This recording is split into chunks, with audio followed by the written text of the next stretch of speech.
The foolish man who built his house upon the sand was that his house was utterly destroyed by the storm. In the same way, one who does not act upon my words and does not try to better their lives and this world will be destroyed by many hardships. Now I get it. Hey, Zeus. Yes, my brother? I heard somewhere that you've got the most bodacious superpowers. Yeah, is it true? My authority and my strengths come from my father. Cool. I must be off. Hey, Zeus? Yes? Ted has one last question. What you got planned later? I heard from my father that there were money changers in the temple, and I must go and get rid of them in a few days. Wait, Ted's got one last question. Yes, Ted? Well, do you know anything about Unitarian Universalism? No, I do not. I do not know this Unitarian Universalism. What is it? UUism is the most triumphant religion where you respect the beliefs of all people. It's like the only religion where you get to have tons of religions all in one church, and everyone is like working together to help out people in need. Yeah, we even let people believe whatever they want, even accept homosexuals and women as some of our ministers. That sounds like a good idea. Perhaps I should teach the tolerance and love of all people. I must leave you now. Peace be with you. And also with you. How excellent was that? I know!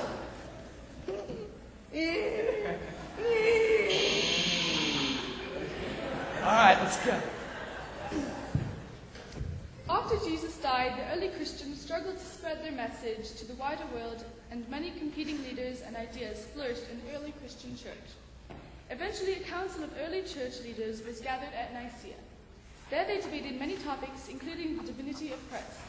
In the end, they concluded that Christ was divine and that he was part of the Trinity.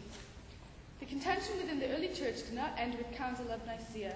The church soon split into factions, becoming the denominations we now know as Roman Catholic and Eastern Orthodox. As time went by, more dissension occurred within the Catholic Church. Many people became concerned about the sale of indulgences and other actions felt to be inappropriate for church leaders.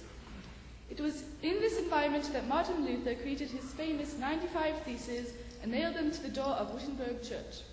The movement that grew from this protest became known as the Protestant Reformation, and the churches that arose from the Reformation were called Protestant. The Protestants rejected papal authority. They accepted the priesthood of all believers, the primacy of the Bible as the only source of revealed truth, and the belief in justification by faith alone.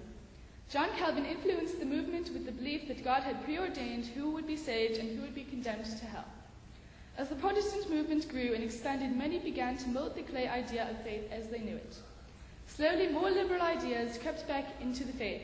Some began to question the ideas of predestination and that of the Trinity. They suggested that humans had free will, that they could control their own destiny, and that God was benevolent. They became known as Unitarians. Others believed that God was too good to condemn anyone to an eternity in hell. They believed that all souls would be eventually saved. These people became known as Universalists.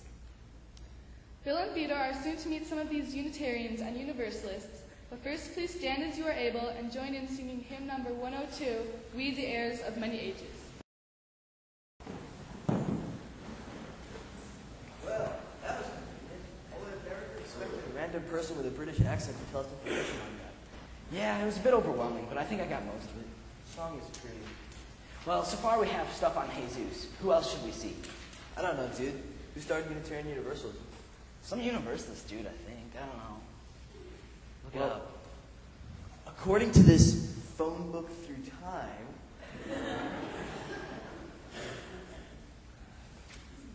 Coupons? yes. John Murray is first on our list. All right, let's head out.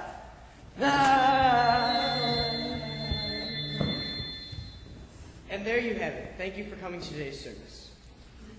Whoa, dude, who are you? I am John Murray, first Universalist preacher. You mean like Maury? Like that guy with the TV show and the crazy people? What is this so-called TV? Well, you see, it's this box, and it has moving pictures and sucks your brain out. Sounds like an evil thing. Only to my parents. Anyways, my friend Bill and I are doing a report. Do you think you could tell us a bit about yourself? Well, first of all, I was raised as a Calvinist, and I was almost forced to go to a Calvinist theological summer camp. Wait. You had to go to a summer camp? Yes. Wait. That's what my dad's making me do. How do I get out of it? Tell me. Help me. I will tell you all about myself. Awesome. So, how did you become a Universalist? Well, this guy named James Rowley said that all humanity paid the price of sin when Christ died, instead of what the Calvinists believed of preordained damnation. But after adopting these beliefs, I was ostracized from English society. I went to America. Wait, you turned into an ostrich? You don't look like one. No. Ostracized is when someone is voted out of society. Anyways, in America, I toured the colonies preaching universally. In Gloucester, Massachusetts, under the patronage of Winthrop Sargent, we built a Universalist church at which I preached. As you can see, I am now a minister in Boston at age 54. Well, thanks a lot for your help, Mr. Murray. But Ted and I have to get along with our presentation. Yeah, see you later, dude. So, who else can we get for our project? I don't know. Do you see anyone around? No, I don't see anyone, Ted. What about that guy? Oh, yeah! Hello, children. I'm Hosea Balu. What can I do for you? We're looking for stuff we can put in our Unitarian Universalist history report. Well, I happen to be a Universalist myself. Dude, you're just like John Murray. I knew him. He was a great Universalist.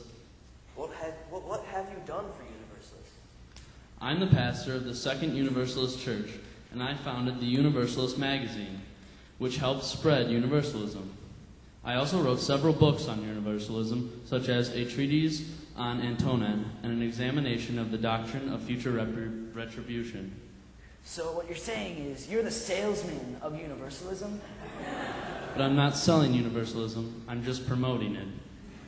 Like those annoying people that call you on the phone while you're eating dinner to tell you to vote for something? Sure. Well, you must be pretty busy then. I do it because I love my religion, and I want to spread the ideas of God's benevolence. Well, we have to go ahead and get back to our time chows. See you later, dude. Goodbye, children. Well, I think I got all the information we need for our presentation. Wait a second. We're UUs, right? Yeah, and? Well, Universalism is only one U. We only have half of the W. Yeah, we totally have to go get the other half. Come on, Bill. No!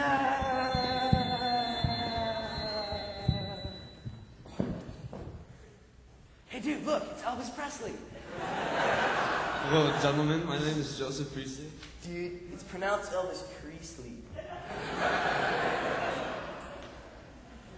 Well, could you tell us a bit about yourself?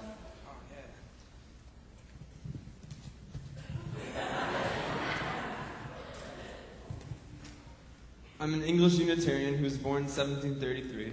I was very smart as a child, and I was able to read 4 different languages. Although my family wanted me to attend a Calvinist academy, I protested because of this theology.